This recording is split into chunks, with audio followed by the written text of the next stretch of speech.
everyone, welcome to Woomam TV. Today we have a very beautiful, gorgeous young preneur with us. She's Vidhya Tiwari and she is the director and editor-in-chief with Trofii. Trofii is into food and nightlife magazine. It's very happening, isn't it? Hi Vidhya. Hello Shweta. So you're a young preneur and you've achieved already so much in life. How did this really begin for you?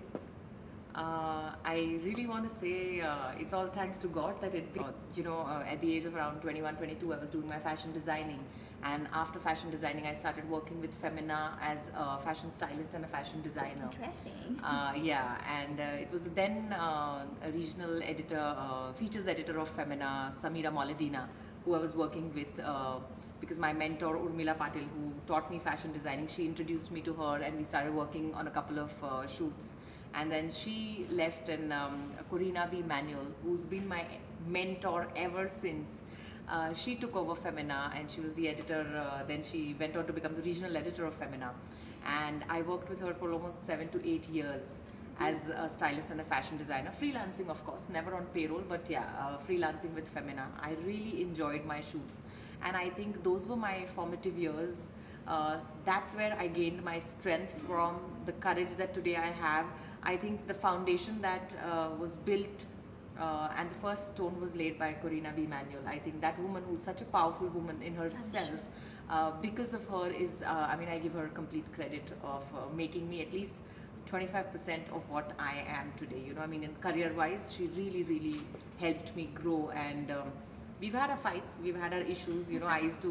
I'm like, she calls me one of the most naughtiest child that she's, one of her most naughtiest children. And, very adamant and very strong-headed, but she loves me equally and I love her equally. But she was one woman who really, really I look up to and, thank for being, shaping me and, being a silent support and pushing me into styling, because I didn't want to get into styling, but she was like, no, I think you can really do it and get into it. And she was the one who pushed me into starting styling for Femina, and ever since then, I've never looked back. And for almost a decade, I continued styling, and I was styling for Femina, freelancing for another magazine called Citadel. And that's where your editorship began. Yes. Before my editorship with Citadel, I was styling for them, and I was doing their Mr. and Miss Citadel pageant as grooming and styling the contestants there. And that is where I got introduced to Mr. Nari Hira, to Pronita Hira, his daughter-in-law, Mr. Vikram Hira, Mr. Ashok Dhamankar, our director at Magna. And all these people, and of course my predecessor Neeta Deshmukh, who's also a very dear friend. She was the then editor of Citadel, and I think when she was quitting, she put in a word for me, and she asked Mr. Hira to ask me to join in. That she thought somewhere that I could be a good editor. That spark. Yes, I have that spark. And one fine day I was just lazing around at home, and in the middle of the afternoon I see this London number calling me, and I answer it, and someone on the other side says, Mr. Hira would like to talk to you. And of course there were talks that, send in your resume and Pronita Hira wants to meet you and all that. But I never thought that I would really get the job. And Mr. Hira called me and he's like, do you know why I'm calling you, Vidya? And I'm like, no, Mr. Hira, I don't. And he's like, I'm calling you to a point, you're the editor of Citadel. Wow. And if Mr. Nari Hira calls you, you don't say no. You don't. A powerful man like that, such a gorgeous man, and he's a man of strength, honor and courage, and if someone like him is offering you something, you wouldn't say no. So then I was the editor for Citadel for a year and a half, worked with them, really enjoyed my time, trained well, got to learn so much. Yes. And it was a wonderful journey with Magna for a year and a half, from 2014 to 2015 end. And then I quit because there were some personal issues. There was a very disastrous phase in my life where it's extremely personal, but I kind of got into a marriage which didn't really work out for me, and it was a very traumatic phase for me. So, but I'm well and happy and healthy right now, and I've moved on, and so beautifully. Yes, moved on so beautifully, because I don't have any remembrance of that particular time. But during that time, yes, I faced a lot of trauma and a lot of depression.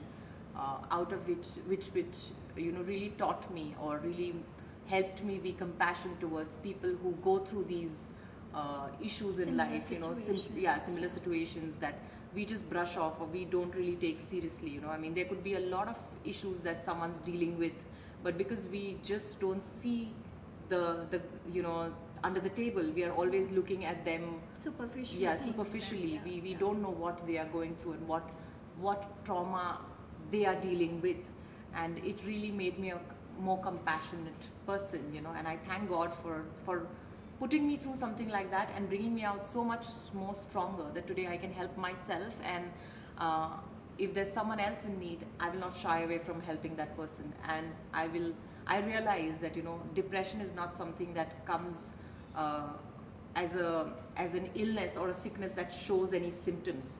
It just comes and it starts eating you from inside without you realizing that how deeply you can be affected by it. And anyone and everyone around us, we should look at these symptoms and these signs and these notice changes in people around us.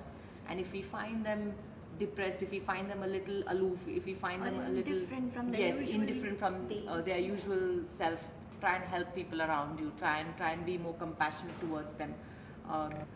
Not that I've not faced depression earlier. When I was 19, I lost my mom, but that's something that is going to go through with life. I'm going to carry that.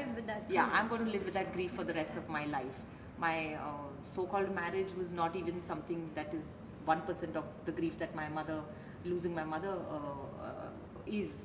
But this I could overcome, but the loss of a mother you can never overcome. So that is a grief that I'm going to take with me for life.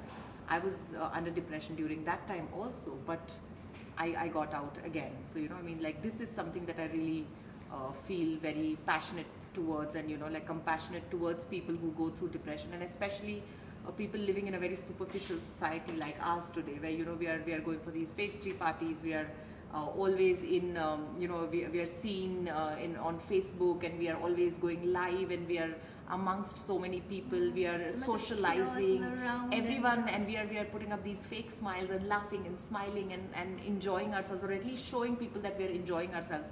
But no one really knows how dead you are inside, or how hurt you are inside, or how traumatized you are inside.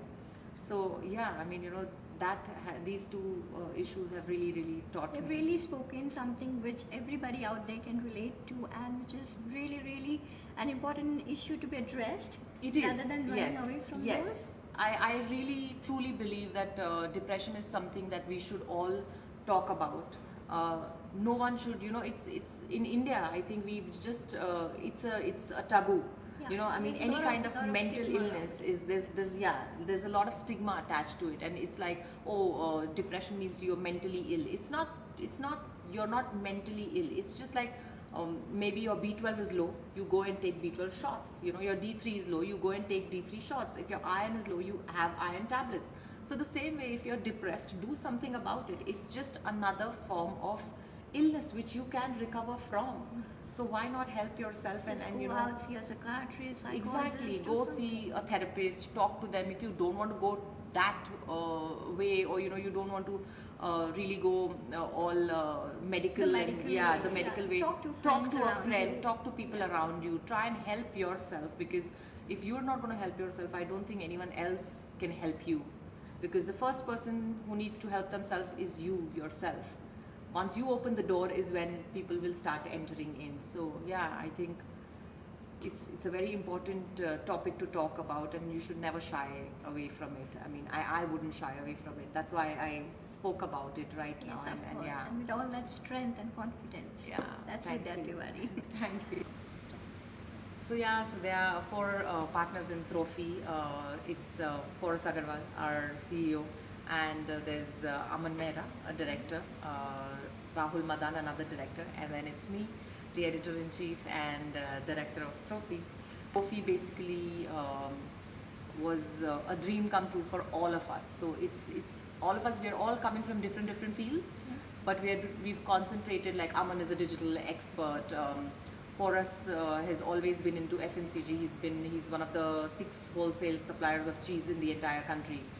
He's into imported cheese, And Rahul has always been into marketing. He's a restaurateur So all the also. skills are brought Yeah, so all the together. skills. Me coming from the fashion background and food background, and then coming together. So four of us coming together and building this team Trofii, the new our baby that I mean we're building up little by little, step by step. That's great. Yeah. That's great. Yeah, so very nice, and we really love knowing more about you, because what goes behind, that needs to come forward and inspire others who are watching you. So, what's the inspiring message you would like to give to our viewers, especially mompreneurs and youngpreneurs out there? I would just like to say, don't lose faith. Let me tell you about Baan. So this is one of my most favorite restaurants. It's the Hyatt Pune. Let you feel alone. Their hospitality is so good that there'll be some smiling staff coming down. I mean, if not anyone else, the Makom Shruti or the GM of Hyatt, Sumit Kumar. He's such wonderful people that they will never let you, like, it's a home away from home for me. And I just feel wonderful coming here every time. That is So, why it is Hyatt. yes, that's why it's Hyatt. Hyatt, thy name is hospitality. True, yes. Yeah. All right. So lovely, Vidya, and it was so interesting to talk to you and know about your powerful journey. Stay tuned with Mom TV for more powerful stories. Thank you. Thank you so much.